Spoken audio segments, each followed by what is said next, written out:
अस्सलाम वालेकुम दोस्तों, सबसे पहले लाखों करोड़ों दरूद आप सल्लल्लाहु अलैहि वसल्लम और आप सल्लल्लाहु अलैहि वसल्लम के आले पाक पर। तो दोस्तों, आज ईद का दिन है। सबसे पहले तो आप लोगों को ईद मुबारक। और जो मैं बात करने जा रहा हूँ वो बहुत अहम है। आपने बड़ी गौर से इस पूरे व्लॉग को सुनना है, कमेंट करके बताना है मुझे। और जिन्होंने अभी तक चैनल को सब्सक्राइब नहीं किया वो चैनल को सब्सक्राइब भी कर लें और बेल आइकन को प्रेस भी कर लें। अभी मैंने सोशल मीडिया देखा जिस पे बहुत ज़ोरों शोर से एक बात चल रही है कि इमरान खान को ईद की नमाज़ पढ़ने की इजाज़त नहीं मिली। ये कोई नया वतीरा नहीं है इनका, ये शुरू से चलता आ रहा है। क्योंकि ये मैं आपको बताता हूँ कि इमरान खान को किस वजह से, किन वजूहात की बिना पर अगर नमाज़ पढ़ने की इजाज़त नहीं मिली तो क्या वजूहात हो सकती हैं कि उसको, इमरान खान को नमाज़ पढ़ने की इजाज़त, ईद की नमाज़ पढ़ने की इजाज़त नहीं दी गई। उसकी रीज़न्स भी मैं आपको बताता हूँ।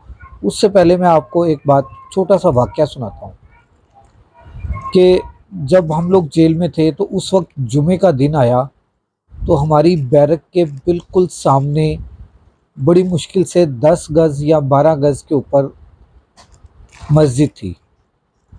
और उस मस्जिद में हमने उसे कहा कि हमें नमाज, जुमे की नमाज़ अदा करने की इजाज़त दी जाए कि हम मस्जिद में जाके जुमे की नमाज़ अदा कर लें। तो उन्होंने हमें हमारे इस मुतालबे पर उस बैरक से निकाला और किसी और बैरक में शिफ्ट कर दिया। ये सामने जुमा पढ़ लेंगे तो इससे बेहतर है कि इनको कहीं और शिफ्ट कर दें कि ये इधर ना होंगे ना जुमा पढ़ेंगे। ठीक है, इसी तरह ये जेल हुकाम में इसी तरह से होता है। और इसी तरह उन्होंने ये कार्रवाई की कि उन्होंने उठा के इमरान खान को जेल में नमाज ईद अदा करने की इजाज़त नहीं दी। उसकी रीज़न क्या थी?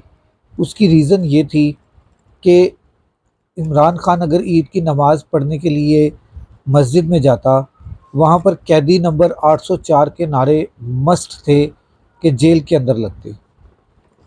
और जेल के अंदर कैदी नंबर 804 के नारे लगना जो है वो इस्टेब्लिशमेंट की मौत है।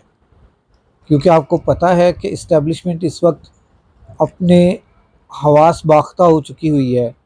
इमरान खान का जो बयानिया है वो तमाम, पूरी हुकूमत, चाहे वो पंजाब हुकूमत हो चाहे वो वफाक हुकूमत हो, उनके सर पर चढ़कर बोल रहा है और ये इसी तरह से बोलता भी रहेगा।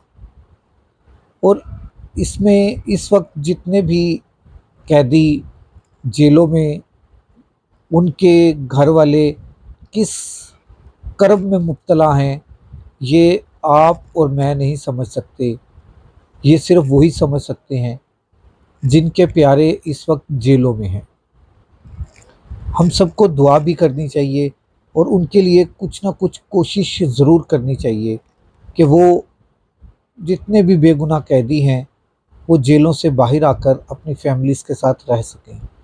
और अल्लाह तबारक ताला से दुआ है कि ए परवरदिगार, जितने भी बेगुनाह कैदी हैं उन तमाम कैदियों को रिहाई बिल खैर अता फ़रमा और हमारे हुक्मरानों को हदायत अता फ़रमा।